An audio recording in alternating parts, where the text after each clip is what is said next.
TNC Voltes, anong basa mo sa draft nila? For TNC Voltes, I think they need to maximize the Matilda not just a utility bus but as an offensive hero.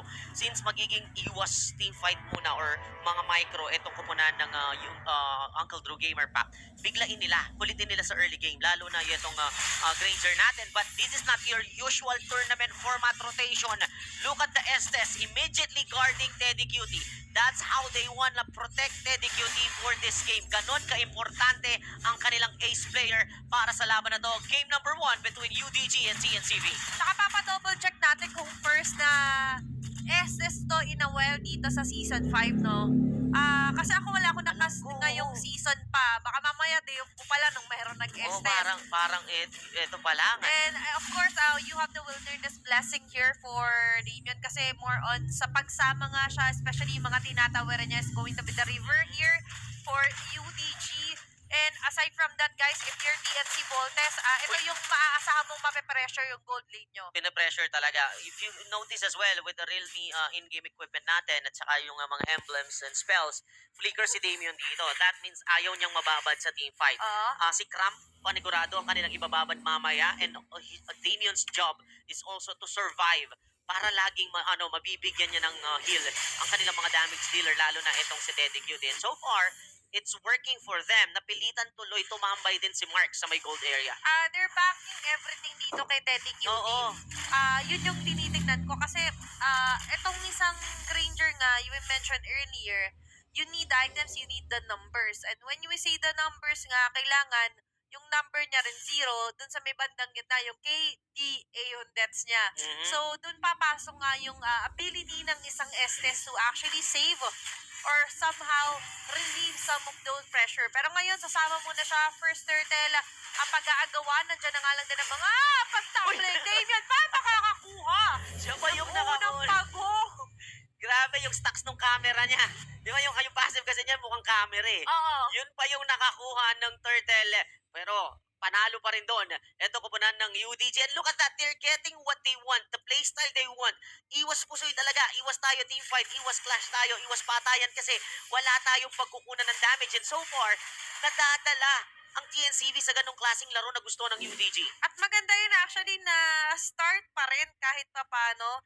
Para dito sa side naman din ng UDG, tila ba nahihirapan din naman sila nung una. Sabi na, Damien, kaya ba nating ma-pull off to? Wala lang to. Tingnan mo nga, nakakalasit ako ng turtle eh. Di, kaya eh. Sa tingin ko, nagulat din ang TNCV doon sa naging rotation ni Damien. Nakala nila is talagang mag-overstay na to sa baba. And look at Damien right away. Diba? Pag hindi ako kailangan dyan, dito muna ako sa may gold Oo. area at mukhang isa-sandwich kagad. Etong sila Gadzu. Kaso nga lang, hanggat may buhay, may pagsubok. At yung pagsubok ngayon, ay ito, inilalagay sa kanila na TNC Voltes. Pero ang sagot ng UDG, may pag-asa pa naman kaming bumakawi. And TNCV right now, pinangangatawan na nila yung kanilang case to victory. Kasi 5-man kaagad silang nag-rotate dito sa may ibaba. That way, alam nila na mag-all out din ang UDG doon kay Teddy Cutie. Kaya kagad 5-man ang kanilang pinadala. Pero, Andito na nga lang din ang follow-up. UG will be there. Kaso nga lang, nakikita natin yung pag-aalinlangan for TNC Voltes. Pero ito yung di nag-aalinlangan. Ako, Lima! likod. Sa likod! Sumandwich play pa dito sa Nakrama. And Ay. that's going to be a first blood here for Starboy. Andiyan pa rin naman yung Bats Feast. Habang si Deku medyo may ipit. Tumatambling-tambling lang. Pero Yo-Yo, laban na nga lang din dito sa isang turumpo. Mukhang yung turumpo ang lalamang. Si Franz naman ngayon na paliligiran Nako na po. nga lang din. Pero hindi kakayanan ng tumbling makatakas. Another kill added for UDG. napaganda pa for the Uncle Drew Gamer Pack yung ginawang approach ng TNCV. Nag-all out pala kayo dyan eh. They sent Cram on the bottom side. Nung nakita nila nandoon, etong si Dekot gumamit na ng curtain call. And hindi lang basta push ang kanilang nakakuha sa baba. Nakakuha pa doon ng isang kill. Etong si Teddy Cutie, parang TNCV pa mismo ang pumilit kay Teddy Cutie na mag-online ng maaga. Hanggat may buhay na eh. Hanggat may buhay. Oo. Ayan, hanggat may buhay pala, di tatantanan ng UDG. Yung gold lane. And we mentioned this earlier nga, ito talaga yung expect natin na magkakaroon ng pressure. Pero ngayon, pangalawang pagong. Mukhang ito yung magiging free na turtle na nga lang din ba? Naglatag agad ang Astral Echo. There will be Astral Rings dito palaki na crab, pero nag-jump in siya agad. Pinakakawala ng mga lesson natin with the death. Rhapsodies. Pero still, Ayan na nga. Ay, UDG makakuha ng pangalawang pagong. It's time for the UBE. Sabi ng UDG, sama-sama na sila, hawak kamay na sila dito. And this is actually the Estes debut for the Season 5. So tama yung kutob natin kanina. Last appearance na ito is MDL Season 1 pa. Ang tagal mong nagpahinga. Kasabay ka pala namin. Kasabay ka pala nung nung pagbukas ng MDL. Nagbabalik. Tagal mong nagpahinga, Estes, ha? And si Damian lang pala magpapabalik sa'yo. Biruin mo sa tinagal-tagal ng kanyang naging bakasyon, ganito kaagad yung aksyon na kanyang aabutan. At ngayon, medyo maganda yung precision dito for UDG. At nakita natin for TNC Voltes, andun pa rin yung holdback. Nanggigigil ka na, pero hinahawakan ka sa tenga dito nila Marks. Hinahawakan ka sa tenga dito nila Godsu. Pre, huwag mo muna masyadong ilaban, baka malagay pa tayo sa alanganin. Malagay pa sa alanganin. And yan yung sinasabi natin, they need to use the Matilda aggressively. Pero naging utility talaga yung Mati dito. Walang tinamaan sa kanyang AOG. Papalag yata ang CNCB. Okay, sa ngayon, para sa TNC Voltes, medyo putting a mark na nga lang there, putting a start doon sa marka na nilalagay sa kanila ng UDG. Pero sa ngayon kasi, for UDG, kabaligtaran, they're not stopping at any moment kasi nakikita nila yung advantage talaga na meron sila. Nakikita mo yung gigil di ba? Sa makuha nila tong game na to. And parang na nga, ito yung naging sakripisyo natin, yung mga scrims natin.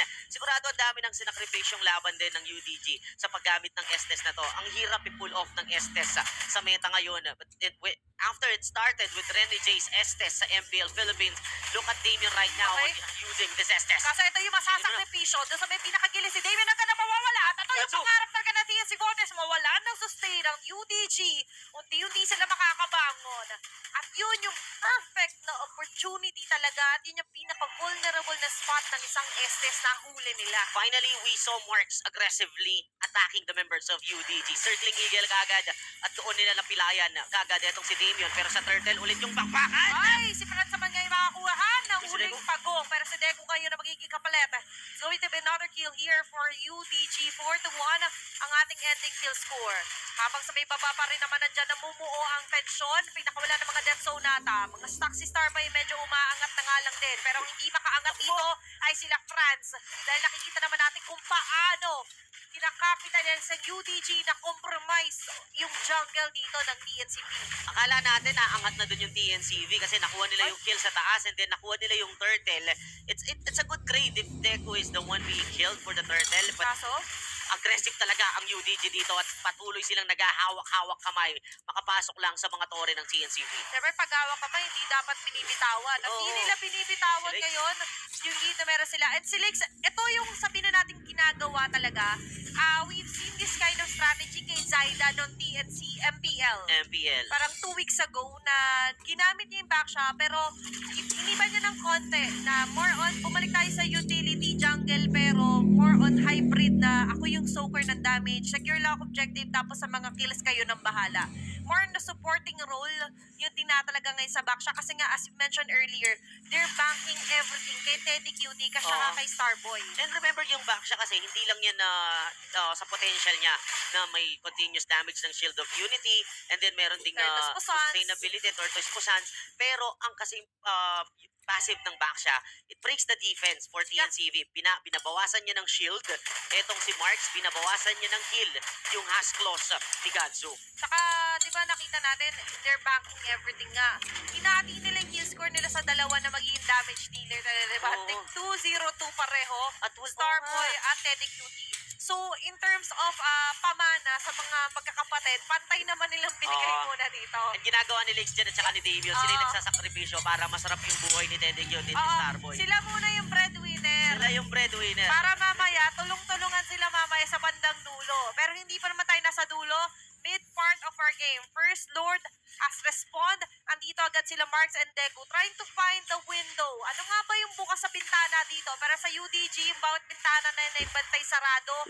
Kung hindi man yan mga dekuryente na mga laso o dekuryente na mga fence, ay meron ding mga nakaabang dito ng bubog, bala, pati na nga lang din ng mga sumasagasang gulong at masasagasaan nga doon si Deku sa pinakagilid. Yung AOG meron matatamaan kaso nga lang sila pa yata yung mapupura pero okay nga lang din dahil merong heal na magagaling dito kay Damian. There's going to be another kill. Nag-isa na naman na mapapatay ni si Starboy and Teddy Cutie pero sabi ni Teddy Cutie, let's make it a double kill. can really see na nagwo-work talaga yung lineup ng UDG. Everything was set up properly for Teddy QT and for Starboy. Sila yung kumuha ng mga kills na yun. At habang tumatama yung mga skills ni Starboy, habang nakaka-last hit, eto si Teddy QT, aside from them winning the position on this map, na tumataas ang stacks ng mga yan. At habang tumatagal, tila ba papabor pa sa kanila yung ganong klase ng mga babad kanina. Nila Zeno and even nila Teku. Pero ngayon, bababad muna sila sa depensa.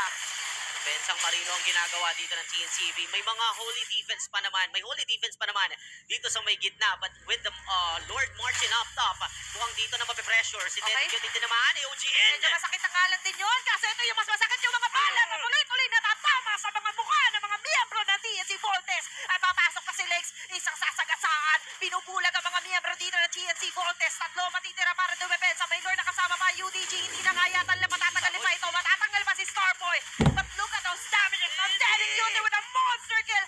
Making it a triple kill. Plus taking game number 1. Beautiful ube para sa Uncle